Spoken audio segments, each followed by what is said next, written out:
Alright guys, so today we're going to be talking about 5 things to remember when you are buying your very first firearm. Hey guys, how's it going? This is your host from our channel where we talk about everything Second Amendment related. Now I've been doing a lot of videos here lately, kind of covering different types of firearms, but this video is for all the people out there who have not yet made that jump into purchasing their first firearm. So we're going to go over 5 things that you need to remember. And if you want to stay up to date on all of our videos, don't forget to like and subscribe below. Alright guys, so let's get into this list. The first thing you should remember when buying your very first firearm is that there are really 2 categories that you can fall into. There's the category of the person that already knows what they want, and then there's the person that has no idea. Most people tend to fall into that second category, so I'm going to cater to that one first. Now, I know you've seen movies, you've seen TV shows, maybe you've been around someone with a gun before, but trust me when I say that in real life it's a little bit different. So if you're in that group that has no idea what you want, I would suggest going to a local gun shop and speaking to a sales associate. They're usually pretty cool and they'll understand that you're new and they'll walk you through some of the options. But there are 2 broad categories of guns. One is going to be a revolver or a semi-automatic. And then, within those categories, you can have rifles, you can have handguns, you can have shotguns, depending on what type of gun you want. But most first-time gun owners, we're talking defensive firearms here, most first-time gun owners will pick either a handgun or a shotgun. Handguns are very easy to conceal, so they're great for self-defense. Shotguns are also very useful for home defense. You can fire less lethal rounds in them, but you can also use them for hunting. So it depends on what you want to do, but if you were to ask me what I would recommend to a first-timer, I would say probably start with a semi-automatic handgun because they're a little bit cheaper, they hold more rounds, and they're just easier to use. That's my personal opinion, though. The second thing that you should remember is that you get what you pay for. It sounds stupid simple, but it's very true. Guns are no different than anything else that you buy. If you want something cheap, then you're going to end up with something cheap. Now, there's nothing wrong with cheap guns. I mean, I have guns that cost several $1,000s, and I have guns that cost $200. And guess what? The $200 gun works just as well as the $1,000 gun. But what you have to understand is that cheap guns won't last as long. The materials used in them are going to be a little bit cheaper. The craftsmanship might not be as good. They might break down faster, they might jam. And that's why you want to spend a little bit more money on a quality gun if you can, because you're going to end up saving money in the long run.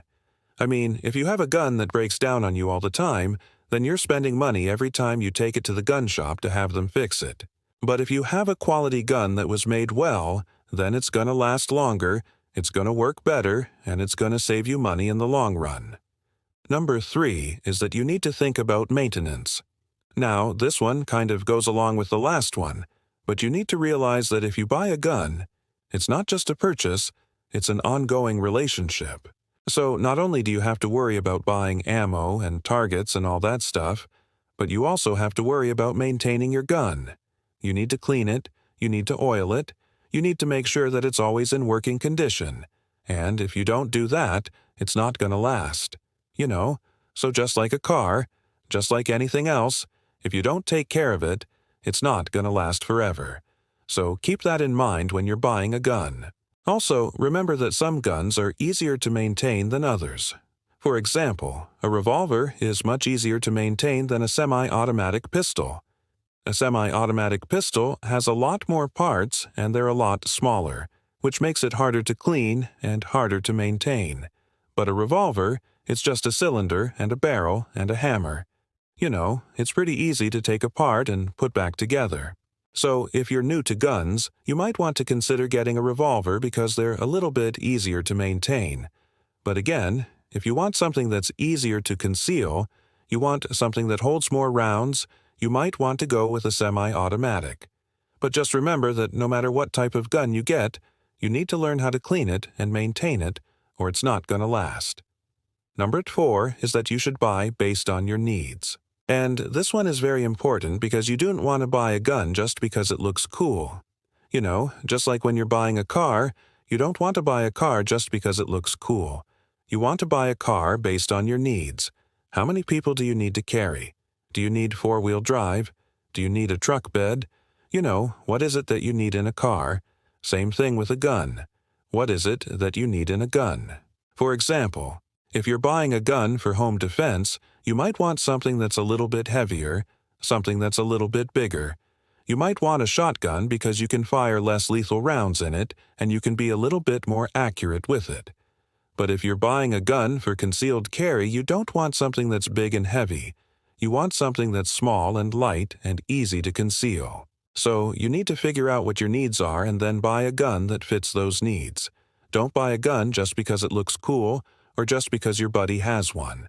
Buy a gun because it's going to serve a purpose for you. And finally, number 5 is that you should buy American. I know that gets a little bit political, but hear me out. The fact is that if you buy an American-made gun, you're helping to support the American economy. You're helping to support American jobs. And that's a good thing. Now, I'm not saying that there's anything wrong with buying a foreign-made gun. I mean, there are some really nice guns that are made in other countries. But if you have the option, if you can buy an American-made gun, I would suggest doing that because you're helping to support the economy, and you're supporting your fellow Americans. And that's a good thing. So those are 5 things that you should remember when buying your very first gun. Now, I could go on, and I'm sure that this isn't even the most comprehensive list, but these are 5 things that I think are very important, especially for first-time gun owners. So if you're new to guns, remember these 5 things and I guarantee you that you will be just fine. If you guys enjoyed this video and you'd like to see more videos like it, don't forget to like and subscribe below. Guys, thanks for everything. Take care.